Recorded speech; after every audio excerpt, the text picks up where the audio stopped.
Kalia Sampo, déléguée générale de l'association Les Idéateurs. J'ai fait une licence en économie et gestion, administration et gestion, puis ensuite j'ai voulu continuer parce que ça me plaisait bien, etc. Je n'étais pas forcément motivée par les études, je ne savais pas forcément quoi faire, donc je me suis dit bah tiens, pourquoi pas continuer. Donc j'ai fait un master économie des institutions territoriales et financières, et c'est là où j'ai commencé à faire des stages, notamment dans une coopérative d'entrepreneurs solidaires, où donc je suis redescendue en Nouvelle-Aquitaine, où j'ai rencontré pas mal d'entrepreneurs qui essayaient de créer leur structure, de créer leur entrepreneuriat en quelque sorte. Et là, je me suis dit, bah tiens, pourquoi moi, quand j'étais jeune, j'ai pas pu avoir cette méthodologie? Pourquoi j'ai pas pu connaître l'entrepreneuriat quand j'étais jeune dans mes études? Et je suis tombée juste après mon stage dans cette coopérative chez les idéateurs. Donc j'ai rejoint l'association en 2015 en tant que chargée de mission.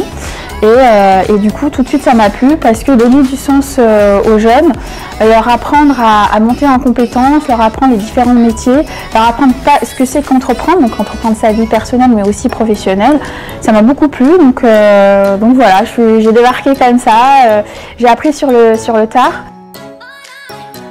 Mon rôle dans l'association, c'est de la représenter, aussi bien en interne qu'en externe. On est une équipe de 18 salariés. C'est aussi chapeauter plus particulièrement le pôle développement, donc aller rencontrer les partenaires, évaluer aussi et mettre en application la stratégie de la gouvernance et du bureau. C'est aussi chapeauter le pôle communication et aussi vérifier, etc., tout ce qui est pédagogie, qu'est-ce qu'on met en place, les ateliers, etc. Oui, au cours de ma carrière professionnelle mais aussi personnelle, j'ai fait face à pas mal de difficultés. Donc c'est vrai que c'est pas simple d'être une femme, d'être jeune, mais aussi être issue de l'immigration. J'ai fait face à certaines situations qui n'étaient pas forcément évidentes, donc on prend sur soi. On se dit, bah, c'est pas grave, il y a des gens qui nous acceptent tels qu'on est, il y a des gens qui nous prennent ou qui nous embauchent pour nos compétences, et puis il y a des gens qui savent pas, qui s'arrêtent à une image et qui nous regardent de haut. On se dit, bah, c'est pas grave, on continue, on avance, on reste persévérant et puis on travaille avec ceux avec qui on se sent en confiance. Alors pour moi, entrepreneuriat féminin, c'est tout simplement des femmes qui entreprennent. On aurait pu mettre entrepreneuriat masculin, mais on a dit entrepreneuriat féminin. Je pense qu'il y a aussi une envie d'être libre, une envie d'organiser sa vie perso, sa vie professionnelle, et puis elle se donne aussi un peu plus les moyens. Je pense que c'est pour ça qu'il y a de plus en plus de femmes qui osent entreprendre.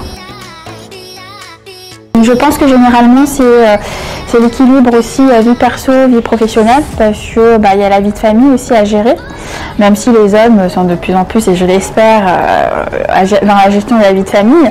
Il y a aussi la peur de prendre des risques, notamment les risques financiers, et puis aussi le manque aussi des femmes d'être prises au sérieux quand elles veulent entreprendre. Donc ça aussi, ça peut décourager et freiner. C'est d'être bien entouré, de s'écouter, d'oser, parce que c'est vrai que souvent on a peur du risque financier, mais pas que.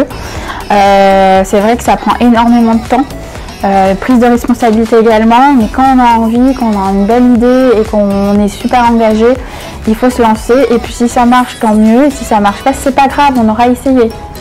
Donc allez-y les filles. Malheureusement, je pense qu'elles ne sont pas assez mises en avant. Nous, par rapport au public jeune qu'on rencontre, elles nous citent généralement des grands noms d'entrepreneurs hommes, mais féminins, ils ne savent pas trop.